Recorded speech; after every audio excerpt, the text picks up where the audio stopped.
Okay, yeah.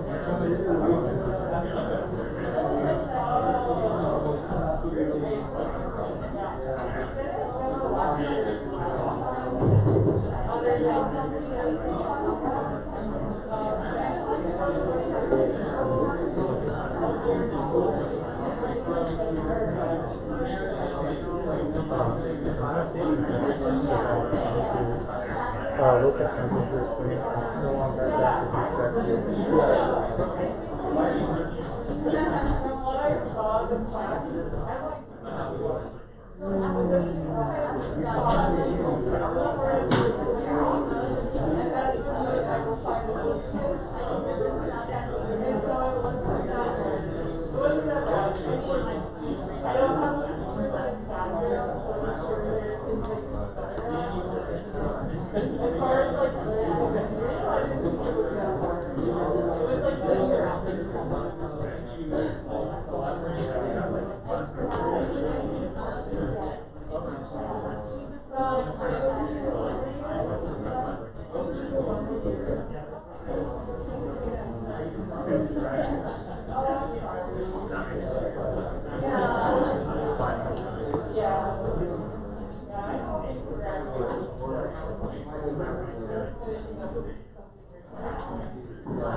Yeah, I can read on it.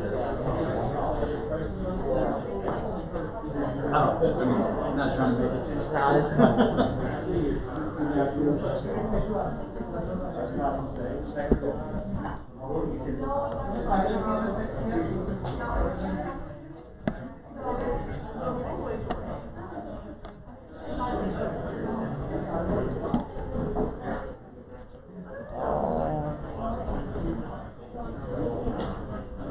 She's going to begin by giving an announcement. Yeah. Okay.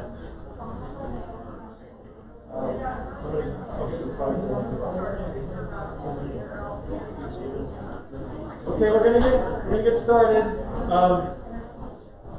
First though, there's going to be some announcement here about just the state of recording a video, which I guess won't help anybody at home if they don't know to get on this. This may be like does she want to say something about it? We're just going to be streaming to the of your data science channel for, I guess, like the first 2 weeks until we get that stuff figured out. So I'll make an announcement. Huh? Yeah, I'll send out the link on so you guys can get on that. So the lectures will be recorded in that way. That's how we've done it in the past. And that actually has worked great. You don't really know how to use this equipment yet. Okay. Speaking of not knowing how to use this equipment.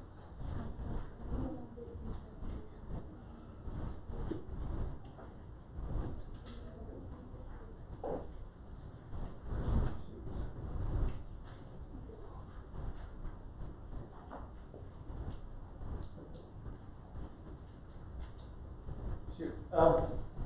This is a problem as well, and I'll have to fix going forward. Does anybody have an HDMI to USB-C dongle? Apple dongle? Because I am currently with only the USB-A. I have one that's DisplayPort. You have what? Is there also DisplayPort? Is that one that's... No, it's just HDMI, unfortunately. I have it in the mouth. Okay, you might have to get it if nobody else has one. Anybody else have one? I think I might. Okay, there might be one right here, so you're ready. I definitely have one amongst all of the things, but I didn't think about it. And there was one here last time. How far away is it? 5 minutes. Oh, we have one right here. Save the day. Please don't let me take this. Thank you.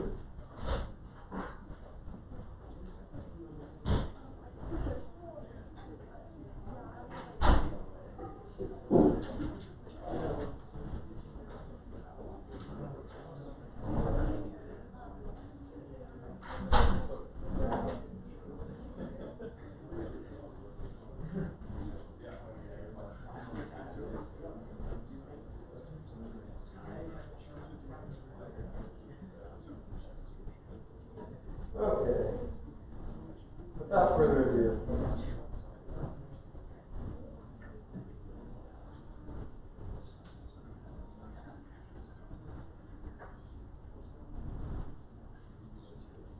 I also noticed there's a very nice plastic cap that I will not lose. We'll put it right here. Thank you again. It's not showing that.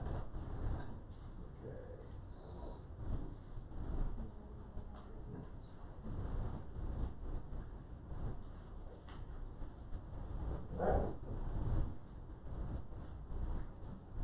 That's too bad. Figure that out. I have a new MacBook here actually, and this tricky. I can't even see my.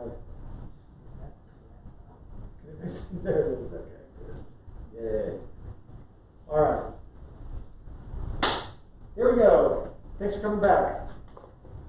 So it's a little bit of anxiety, even after many years of teaching. Like after the first lecture, it's like nobody comes back. You know? So thanks for at least making me feel a little bit good about last time. Okay, so we're gonna get right into it. This is a deep learning course, but we're going to like talk a little bit today more just about kind of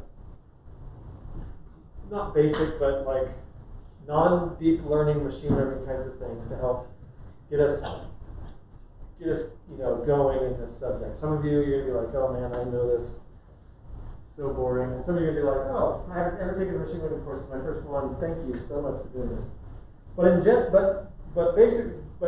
whatever side you're on this, this does lay a kind of foundation.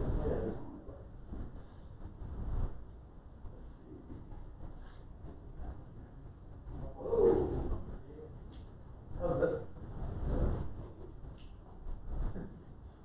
Some way to do this. So the side lights come on. Nope, that's not it.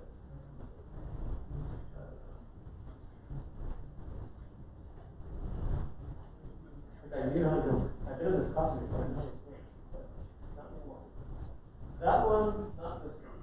Not this one. I don't know. do that. That's still not great. There's like a way to just do like the sides here. Nothing's working. All right.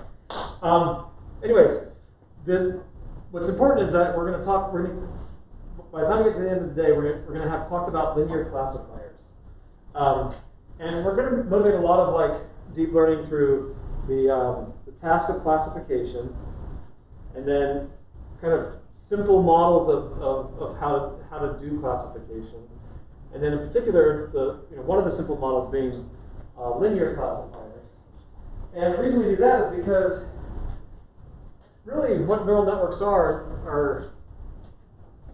like in essence a bunch of linear like they're not each one a classifier, but like linear operations followed by fairly simple nonlinear operations, and then another linear one, then a nonlinear one, and a linear one, and a nonlinear, and so forth. Until you have as many layers as you think you need. And so, like understanding like kind of how this works, like what the like thinking about this from like a geometric perspective really kind of helps when we get to like a place where these look a lot more like a black box when you have like so many nonlinear transformations happening from the input through the output. And as kind of promised in the description of this class, this is all going to be motivated with like computer vision as the problem, like do something with images.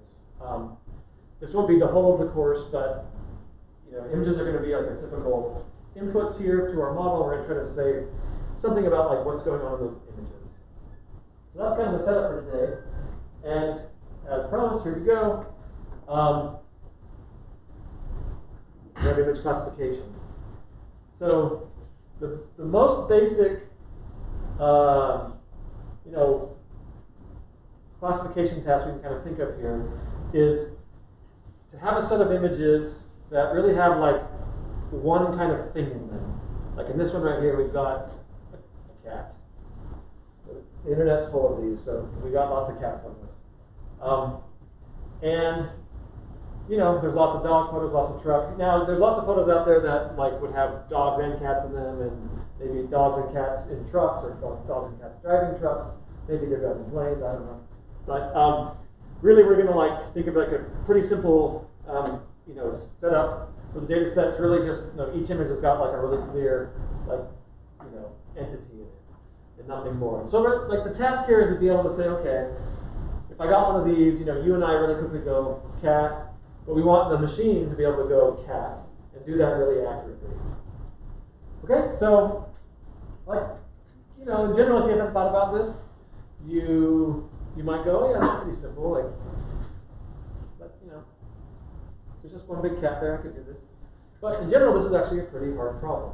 Like if you were to like directly like program, or write a program that like was to do this, it's actually an extremely difficult problem.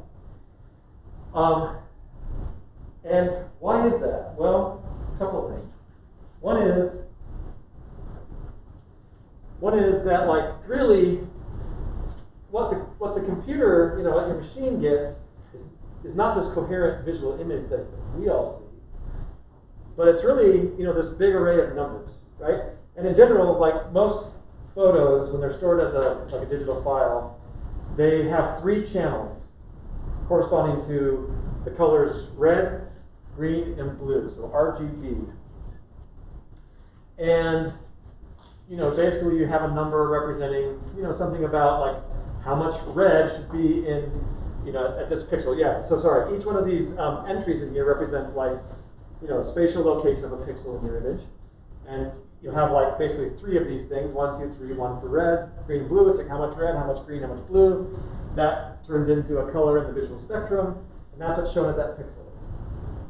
So yeah, looking at that, like maybe we had a chance, but when you look at that, you probably don't have a chance anymore. I mean, that's just like, what is that? And so already like this just feels like a daunting problem, right? And yeah, kind of like so.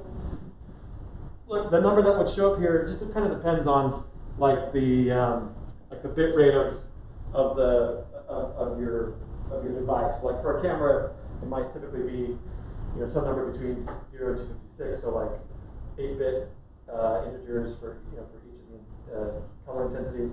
But like you can have that can be much higher depending on like how fancy the device is. But the point is you get something like this. Okay, so like this already seems challenging. Just like this isn't a great illustration of this, but like we're looking at this cat right now from like this point of view, but we could have taken the same photo if that cat was there from like more like this left side of more this right side. We want each one of those to also say cat, right? From above, from below, like doesn't matter like which way we take the picture, like it should still a cat there. This is like maybe a really obvious way of seeing a cat because like kind of straight on we see a lot of distinguishing features, but we want it to be the same no matter what. Then of course there's like other things that just are a fact of like the physical world, right? So like there's different levels of illumination. So these are showing more pictures where like the light is a lot lower, harder to see like the detail as a result.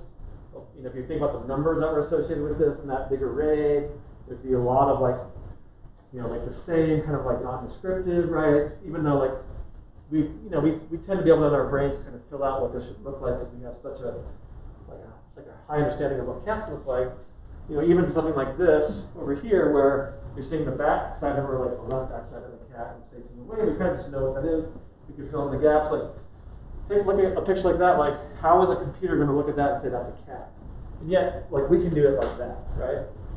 So this is tricky. Also, cats tend to be able to take on lots of interesting shapes, right? That's what makes them the subject of so many great internet memes, right?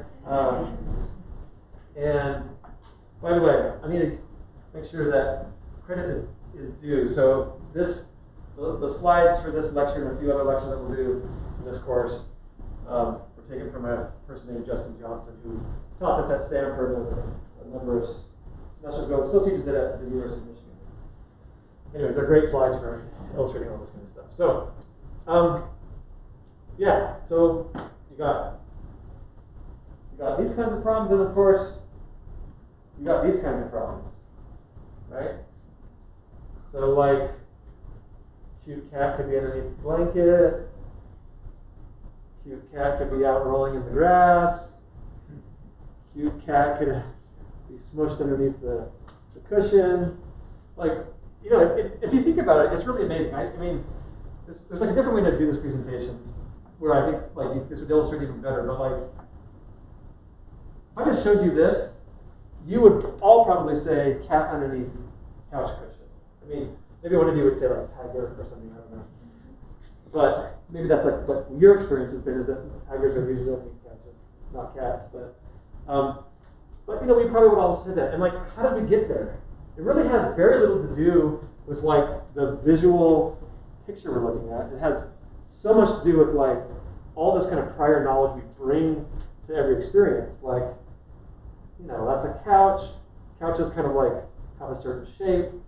Look, there's a thing that kind of looks like a cattail, and there's kind of a hump there. And like I just put it all together, and there's a cat underneath there. And probably 99 times out of 100, that's going to be the case.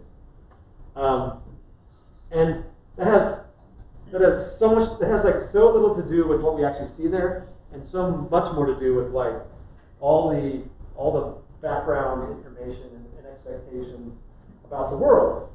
So that's troubling because like, how are we going to get a computer to do all that kind of stuff? And that actually we don't get computers to do that kind of stuff. To be honest, we still the kinds of techniques that we're learning right now are all about like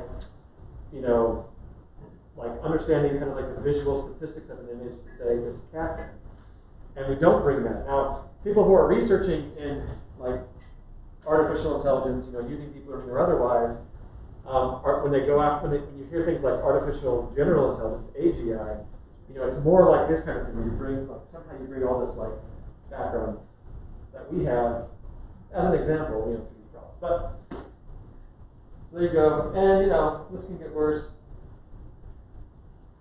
Like this could be really hard. Like you think about the numbers associated with this, right? Like there's kind of some cat-like things that numbers might say, but like in general, there's kind of, those numbers would all kind of be the same because all the colors are kind of the same, and also there tends to be lots of different kinds of cats. So like, what is cat? That's like, all of a sudden this becomes a philosophy course, right? Like, what is cat? Like, what is the essence of cat? And as much as we could sit here and debate that and be fun, it would be totally pointless because it's really hard to like come up with that, right? What does it mean to be a cat? I don't know. So hopefully you're feeling really daunted and like want to give up.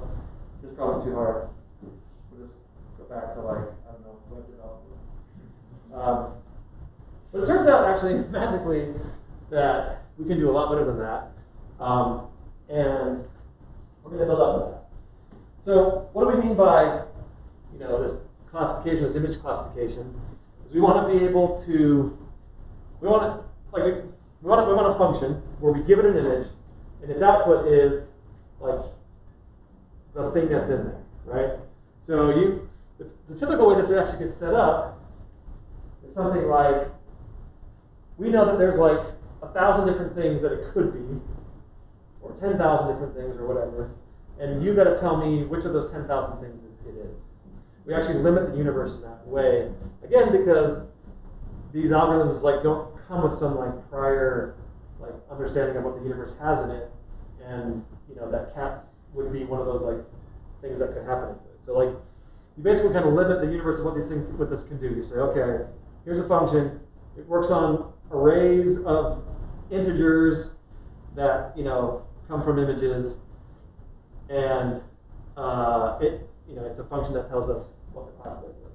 So again, hopefully I've more or less convinced you that there's really no way for you to kind of just sit down and like write this and have this be like perform anywhere near like human capability. There have been though a lot of attempts. That's like one of the greatest things about humans is that we aren't daunted by the impossible. We love cats too, so we must classify them. So like what was done? Well, lots of things were done.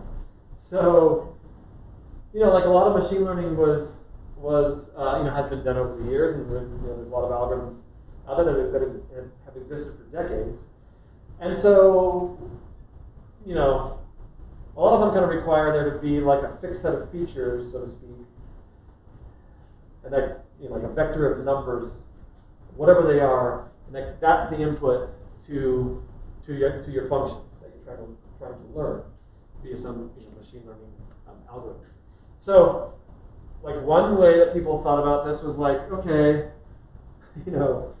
turn this into like just its edges, and then like go through all those edges and like find all the like left pointing, right pointing, up pointing, and down pointing corners.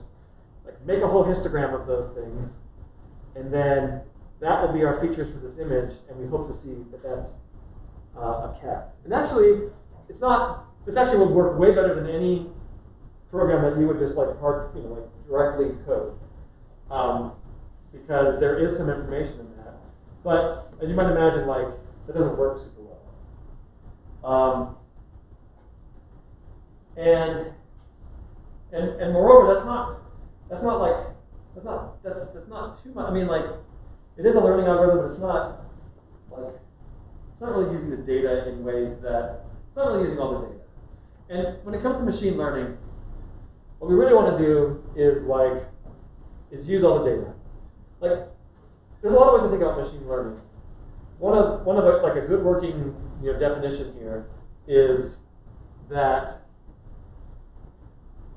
machine learning is a way of like learning a function from like input, so a function between input and between outputs. This is actually known as supervised learning, but so it's a kind of machine learning, and that and then instead of writing a program to do that to like write that function, you actually kind of write more like a meta program that takes families of those functions that can do that kind of transformation and like figures out the best one given the data that you have. That's a very specific kind of machine learning, but it's it's a good working working definition for like a lot of the kinds of things that we want to do. Is we want to function between, like in this case, images and the possible things that are in them. We want to like give it a model that's got parameters. We don't know what the right parameters are, but the point is we write a program that can like take the data and like use that to figure out which of all those models, like which values of those parameters would be best for doing this task. Now, it could be that like we didn't pick a very good what's called a hypothesis class, or like like family of functions that to learn this, right? Like we're going to be talking here really quickly about things called linear classifiers. They're linear, and if any of you are like physicists, you like know that like, well, you know two things. One is that like linear, you have to make everything linear to do anything. But the truth is that everything is nonlinear, and you only get to do like linear approximations and things like that.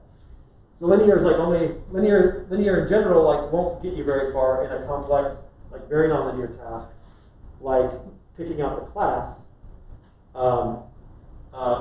Like the thing, like determining the thing that's in the image. So we're gonna do this. You're gonna have some homework on this, but like right from the get-go, there's gonna be a bad family of functions to use because they're just not gonna be expressive enough. There just isn't a nice linear transformation from pixel space to that classification. But anyways, this is the basic setup, right? We want to be able to train, when we have our images and then the corresponding labels with them, and then at test time we often call it. We want to be able to make a prediction, right? We take our trained model, and we want to give it a bunch of test images that it could be in the training set, but often you don't, like if you're making predictions there. You already know the answer there, so you don't need to predict. So you're predicting on things you haven't seen before, and you want it to give back whatever the predicted set of labels are. And training sets can look like this, right? So a common training set that we're gonna talk a lot about, these initial lectures, and that will be part of the homework is something called CFAR10.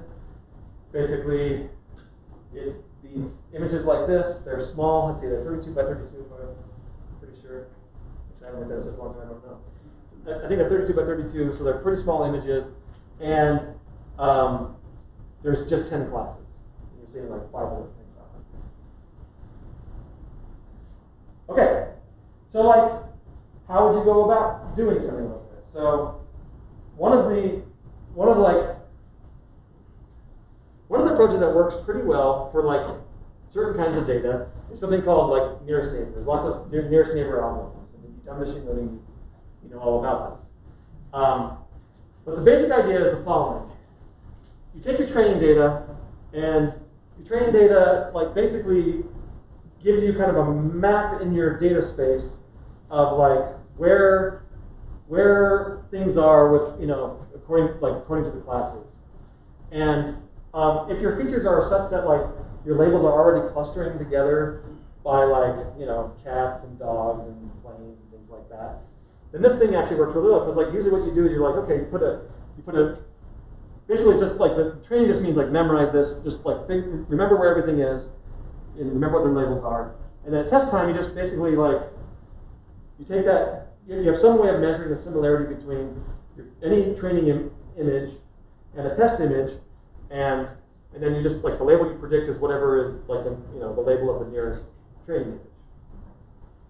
But again, like this works great if the features already kind of cluster you in space, right? Like if there were a cluster of dogs here and cats here and whatever, and you put your test image in, and if it puts it near the dog cluster and not near any of the other ones, you're like, that's a dog. But you can already kind of see the problem here with pixels, right? So what's the problem? Okay, so here's CFAR10. I was starting to describe it. These are your 10 classes in CFAR10. There's actually a larger set. It's like CFAR 1000. This is just a really common subset that people use because it's only got 10 labels. Just for like illustrating the performance of algorithms. Although much larger data sets are now used to benchmark things. But anyways, in its day, this was the important data set. CFAR10 has 60,000 images total, 50,000 are training images, 10,000 are testing images, and there are these 10 classes. And you can see just examples, right? Like there's, you know, of airplanes, of automobiles, and so forth. And again, like it's hard to see probably just the distance and the resolution, but there's like one object of that class, and only one in each of these images, right? So like that's kind of the point of it. So somebody did all the hard work of like going through 60,000 images and doing it. And it gets worse. People have gone through millions of images doing this kind of thing. So if you ever want a really great job, you can be a mechanical Turk, as they call them, and, you know, do labeling. But anyways, what's the problem with this?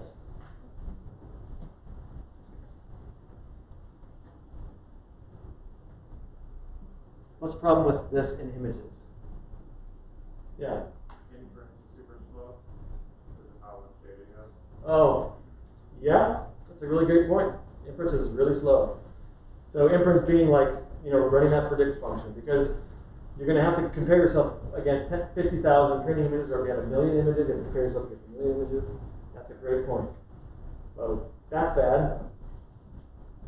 What else is bad, particularly about images? Yeah. When you're looking at like the data that you have in it, it's pixels and numbers. So when you're looking at nearest neighbors, I assume you're kind of just looking for similar pixel values in similar places, and that doesn't necessarily translate to the same object. Right. So what does it mean to be a nearest neighbor here? Well, you can think of all kinds of clever things, but like in general, you're gonna take one image, you're gonna take the other image, you're gonna subtract one from the other.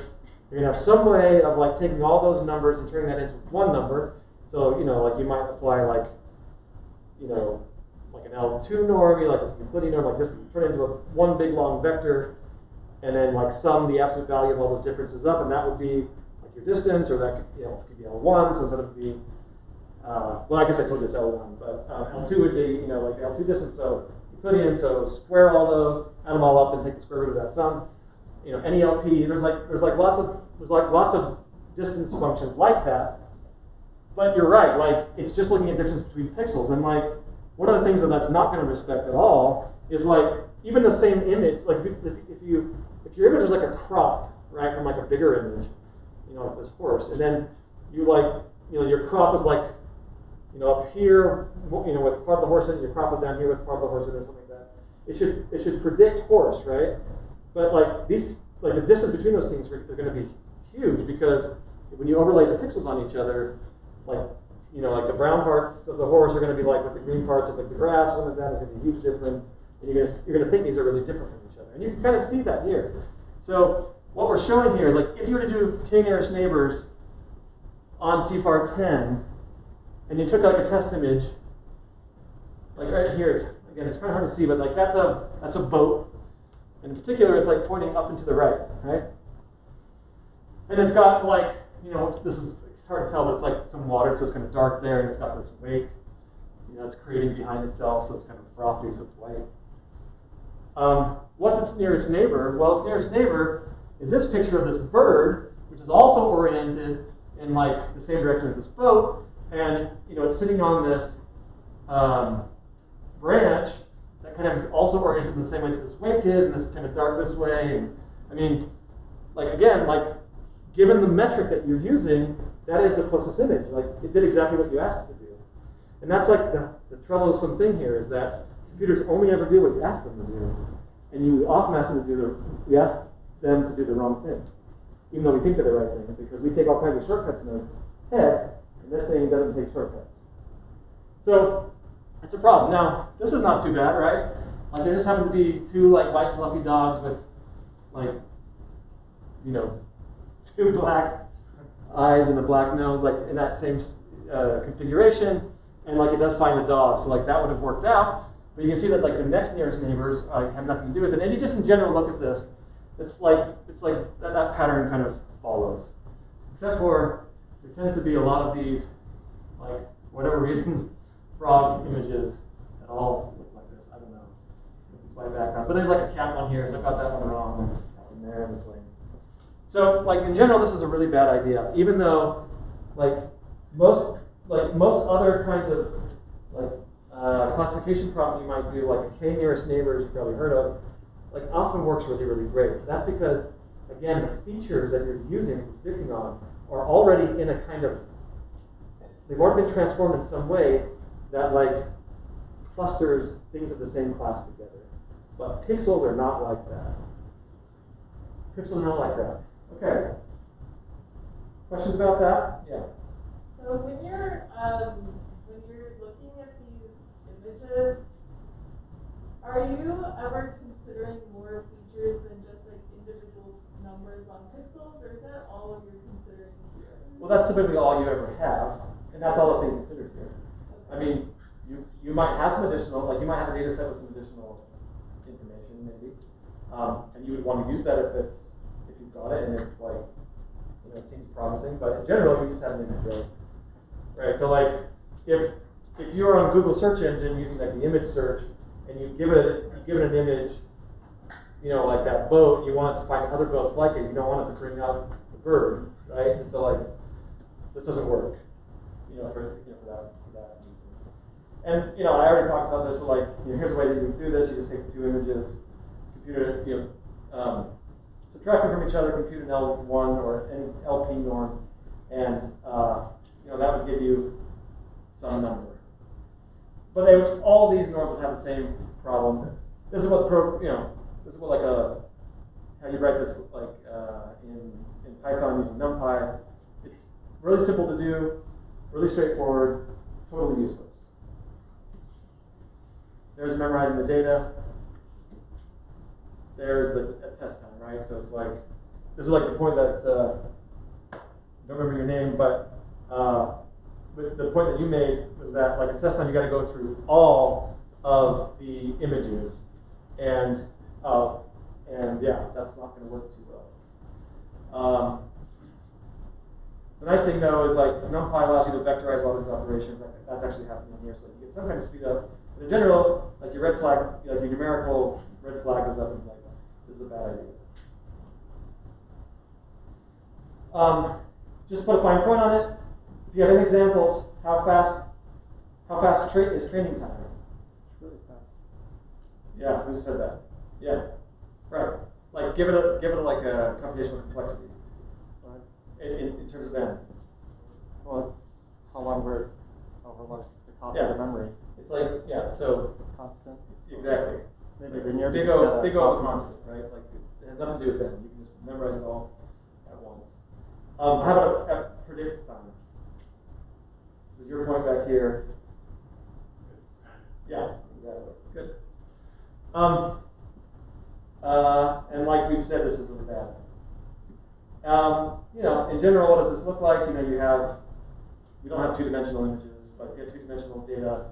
You have all your training data, and you know, whatever your norm is going to determine, like, you know, the distance between, you know, what distance like these are equal. So these boundaries are at between 2 points, like at different classes, represent like when this point is of equal distance between these two, and then if you move in a little bit, you're closer here, so that would be your nearest neighbor. So you're predicting according to like the orange class, but if you move this way, predicting according to like the blue class, and so forth, right? So like this is kind of what how an algorithm like this divides up your data space. But of course, this is a two-dimensional data space. We would be in whatever, you know, 500 times 500. Well, we have much higher resolution than that, but whatever it is, you know, length n, you know, times 3, that kind of space. Like would be this enormous space. And of course, there's other ways that people actually do this. So you don't just look at the nearest neighbor. You can look at like the 3 nearest neighbors of 5, or whatever k you want, and take a majority vote from all those, and that can be your classification. You get a little bit better at this in general, but you also kind of leave these areas where it's ambiguous, like what class it is, because there's no way, like there's no majority vote that will win in that case. Anyways, there's a lot to say about a thing that we're never going to use, except for you're going to do it in your homework, so you might as well use it. And the point of doing it in your homework, by the way, is for all of you who have never done like Python or NumPy or something like that. It's going to get you plenty of opportunity to practice that. Okay, so let's move on beyond this. Get to the next set of things. Oh yeah, this is all just like there are like other, as I pointed out, there's other distances. This is an important point to illustrate with this kind of simple model. So if you're doing k nearest neighbors, there's a choice to make about the k. Like, should it be 1? Should it be 3? Should it be 5? By the way, why am I skipping these even numbers? No tie votes? Yeah, like we don't want there to be ties between two, but like if you have 3 in the 3 classes, you can still have ties 1, 2, 3, right? But typically, if you there's like a couple things you never want to do, and that is choose k as an even number, because it just like everybody will just kind of like, oh, that person doesn't know what they're doing. It's just like part of like the what is it, like the culture of machine learning. You just don't ever do that. Save face calling machine learning. Anyways, this is an example of what's known as a hyperparameter. So really, there are like parameters that we're going to learn, and we haven't really talked much about them yet. But there's parameters that we're going to learn. In a neural network, there's going to be millions, even billions of them.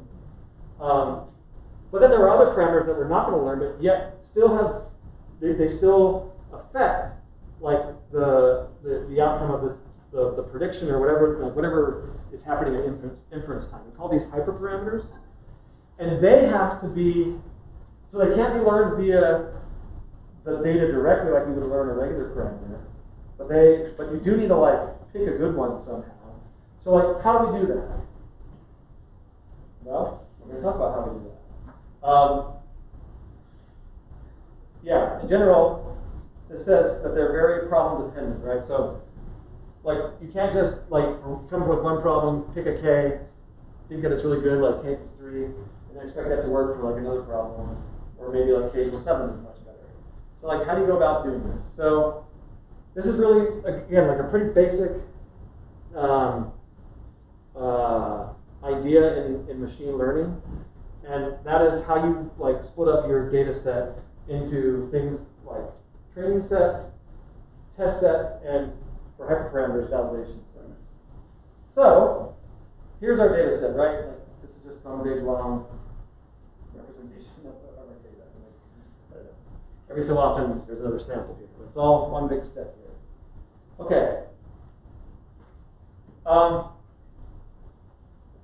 Yeah, this just says k equals 1 is.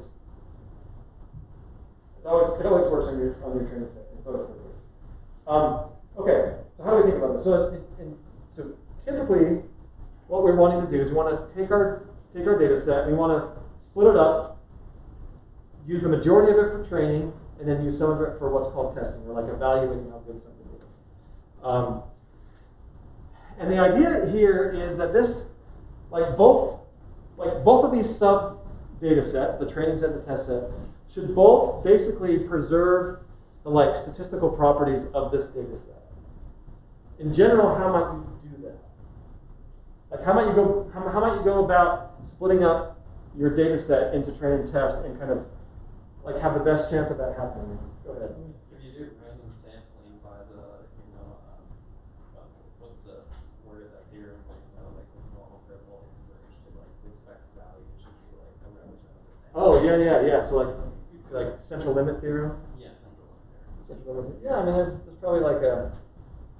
probably some like idea there. So central limit theorem would something like so that's about means in particular. Like you preserve a mean if you take a bunch of samples of any distribution. It turns out that like you approach a normal whose mean is the same as the data set, and then whose standard deviation is or variance is shrinking to 0. But the idea of random sampling is like the core idea there. There's another thought. You don't have to always train and test the same way. If you have a data set, you could train and test with one subset, maybe of 4/5 that you randomly sample to train on, and 1/5 you randomly sample to test, and then the next time you run the algorithm, if they're all updated, you pick a new 4/5, maybe 1/5. Okay. Yeah. Yeah, you're talking about an idea that's known as cross-validation, and we're gonna talk about that in just a second.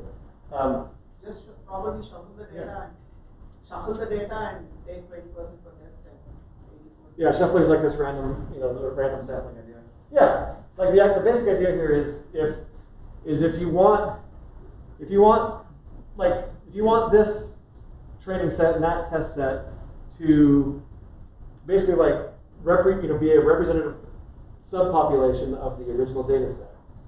Then you do want to do a kind of random sampling. Often what's thought of as what's often called like IID, so independent and identical, identically distributed. Yeah, like I said, identically distributed sets. And like this is like one of the core assumptions that is being made when you do a split like this, and you use a set like this to evaluate your model trained on this, is that you want this to have the property that it's identically distributed, and that when you sample that out of there, they're independent samples. So there's no like, basically the idea there is that there's no like correlation like built into here due to the sampling that would like change the statistics of that distribution. This is like key and critical to pretty much how so much of what's known as like model selection in machine learning works. Is you have to respect this property. It turns out there's a lot of work these days showing that like this is mostly like bogus, and it's like we've been faking ourselves out for a long time. But in general, like it works well enough for us to kind of like classify cats and determine when you have a model that classifies cats. So there's a question I've been asking myself a lot. Yeah. So like, are you trying to make the test set to be in the same statistical distribution? Yeah, exactly. And what's the reasoning behind it? Like, we want to test it out, right? So we want it Yeah. to be Yeah. as different as trend as possible. Why don't we? No. So that's exactly it. Yeah. So this is a really interesting, and again, like maybe like a great philosophical debate we could have here. But in general, what you're trying to do is you're trying to get your model to like learn the statistics of your original data set, like to learn like the properties of it and do the task on it really well. But you need to have a way of saying like how well it's doing, because there's all kinds of things that can go wrong when you're like training machine learning models. For instance, there's something known as overfitting, right? So you could train a model that that overfits to this data set, meaning on your training set it does extremely well. But if you bring any data to it, like any additional data to it, even things that are like identical, like that are independent and identically distributed, according to your original data set, like the distribution of your original data set, it still does poorly because it did not learn that distribution. It learned something specific about the training samples. And the way that you prevent against that is you get a subset that should have exactly the same statistical properties, but is not the same data. And so in particular, you can protect against this idea of overfitting. That's not the only thing that can go wrong, but it's one of the major ones, and why you want to respect that that property when doing this. Now, the question that you are asking is a really good one, and that is, well, what use is our model if all it can do is like tell me about this data set? Like, don't we want it to like in general, like generalize like to like all kinds of like data sets we haven't seen before? And the answer is yes. That would be approaching something more like actual intelligence, right? Or like, but in general, that's not what's happening here. Nor do we have that ability.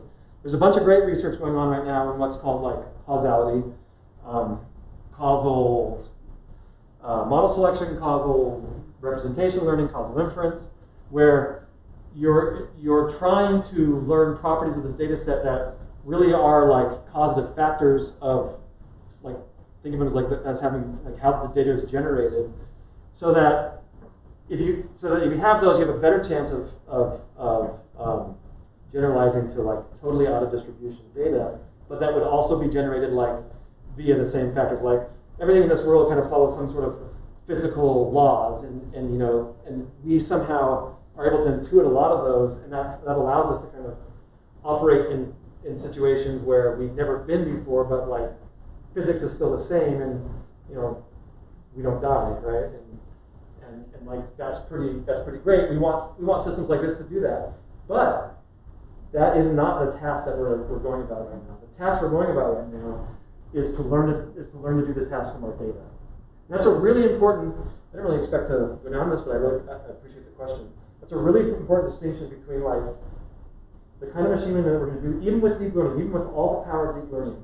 It is not going to have any guarantees, like at least the stuff that we're doing. There's deep learning research that's trying to do this kind of causality or other ways of attempting to do out of distribution visualization. But in general, it's not going to do any better than like the data that it's seen. And we just hope that we've collected so much data that we're covering so much, like so much of data space that like it does tend to generalize well, but there's no guarantees outside the data set. When you say statistical distribution, like what specifically of the data set are you trying to say? Like, for example, like, are you gonna break out the here's the way to think about this.